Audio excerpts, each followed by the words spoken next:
Chers internautes, bonjour et bienvenue. Au sommaire de cette nouvelle édition. Actualité. Comme un air de Palestine à Évreux. Tour de France de la cause palestinienne. Commerce. Marché de la Madeleine en péril. Menacé par l'ouverture du marché de Mantes-la-Jolie, celui d'Évreux parviendra-t-il à garder ses étals et ses chalands? Société. Réforme du système des retraites. La pilule a du mal à passer chez les syndicats qui protestent encore et toujours contre le relèvement de l'âge à la retraite. Sport. Finale sur grand écran.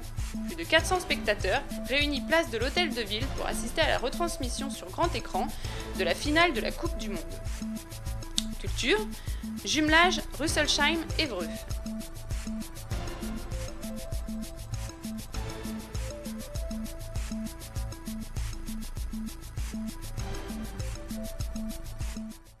Palestine sillonne les routes de France pour sensibiliser la population à la situation en Palestine.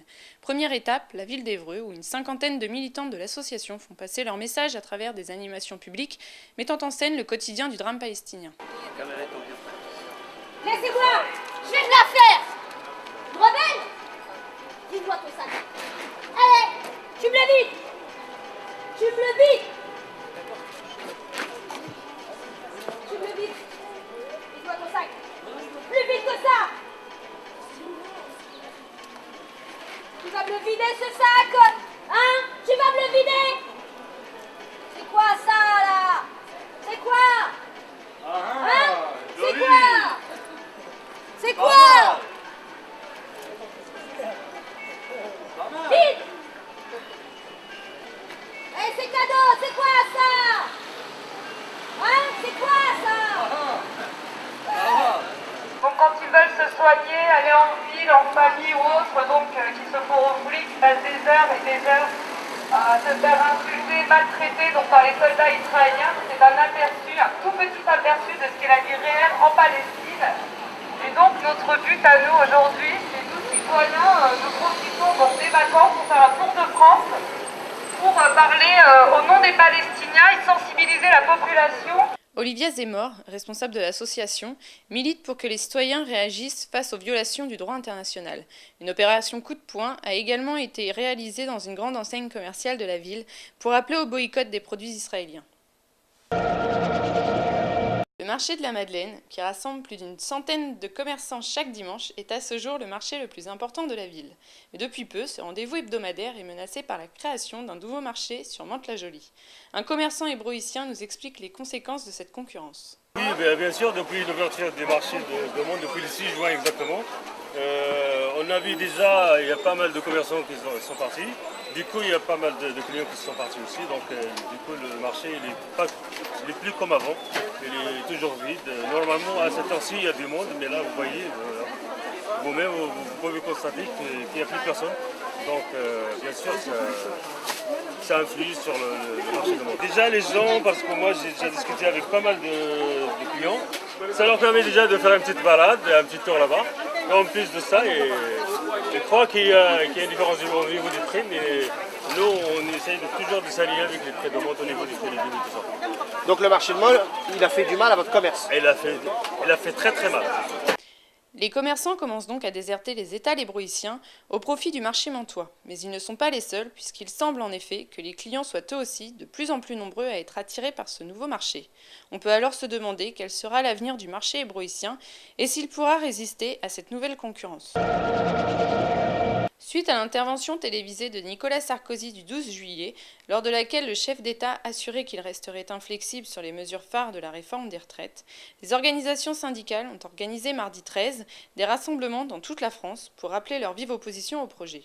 À Évreux, les syndicats se sont rassemblés devant la préfecture pour affirmer leur position face à la réforme.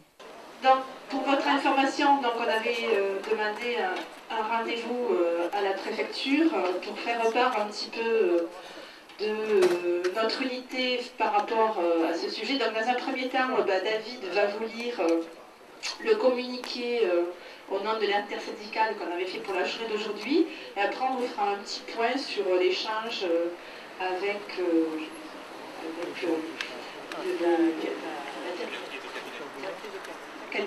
la directrice de cabinet du préfet. Oui, donc comme le dit Nathalie, je vais vous relire, pour ceux qui n'auraient pas connaissance, la déclaration commune qui a été dans l'heure adoptée par l'ensemble des organisations syndicales sur ce dossier des retraites. Et comme le disait Nathalie, effectivement, dans cette déclaration, nous affirmons une position claire en ce sens, et effectivement en expliquant que nous sommes tous d'accord pour continuer l'action et obtenir le retrait de ce plan. Le texte de loi doit désormais être soumis aux commissions compétentes de l'Assemblée nationale et du Sénat avant d'être discuté par le Parlement à partir du 6 septembre pour une adoption espérée à la fin du mois d'octobre. Les organisations syndicales appellent donc à une mobilisation massive le 7 septembre afin de peser sur le débat parlementaire. Rassemblement en plein air sur la place de l'Hôtel de Ville d'Évreux lors de la diffusion de la finale de Coupe du Monde de football sur grand écran.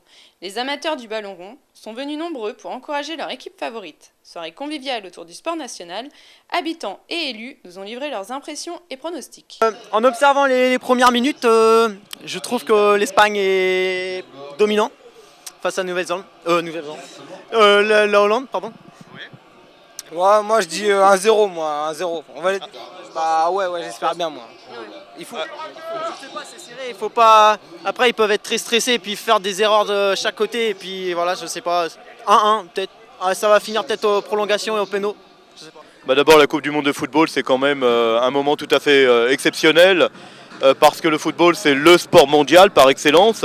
Et donc c'était l'occasion aussi de rendre hommage à tous ces bénévoles du football, à tous ces licenciés d'Évreux, et donc de pouvoir offrir ce moment de convivialité en extérieur, ce moment de lien social comme on dit, puisque c'est l'occasion de pouvoir rencontrer ses amis en extérieur. Moi je pronostique 3-1 pour l'Espagne, donc nous verrons cela tout à l'heure.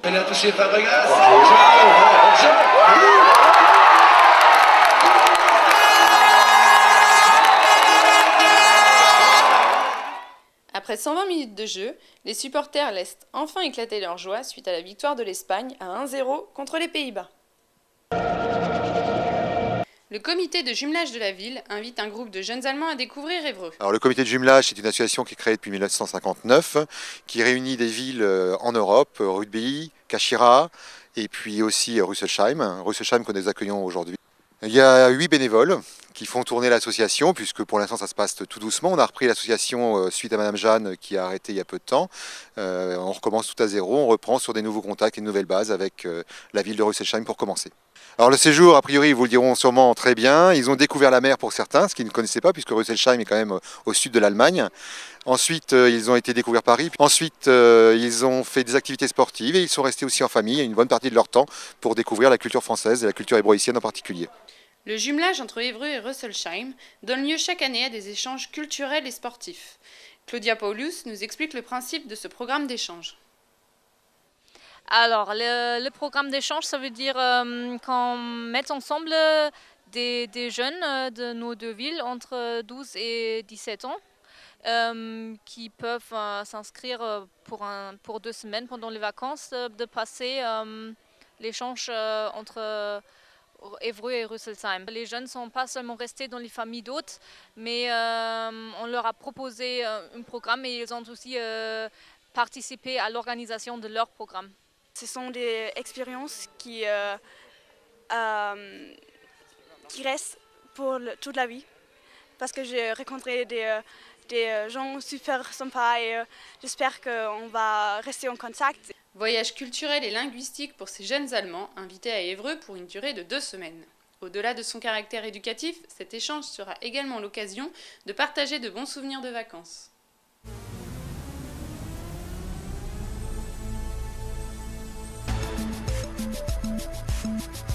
L'équipe de GEA TV vous souhaite de bonnes vacances. Nous vous donnons rendez-vous à la rentrée pour une nouvelle édition.